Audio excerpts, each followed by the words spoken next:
ఇది చూడండి ఒకసారి పురాణా ఫుల్లో ఇంకా కూడా భయపడి పోలీసులను అట్లే పెట్టిరన్నమాట. పోలీస్ భద్రత అంటే వీళ్ళంతా మనల్ని కాపాడనీకి కాదు, మన గుళ్ళు కాపాడనీకి కాదు, ఎవరైతే దొంగలు వస్తారో వాళ్ళని కాపాడనీకి ఒక్కటే పోలీసులు ఉంటారనమాట.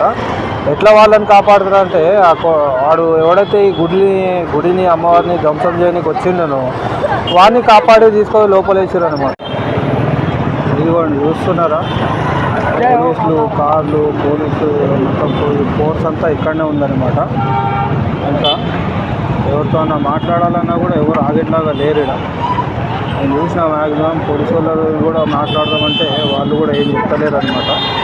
ఇక లైవ్లో వద్దని చెప్పేసి ముందే అడిగిన, సార్ ఏమైనా మాట్లాడండి అసలు ఇది ఏంది ఏం కథ అంటే వాళ్ళు బాబు మేము ఏం చెప్పలేమని చెప్పేసి సరే అని చెప్పి వదిలేసిన. ఇదనమాట ఇక పురాణపూర్లో ఇంకా పోలీస్ ఫోర్స్ ఇంకా టైట్గానే అట్లే పెట్టారనమాట.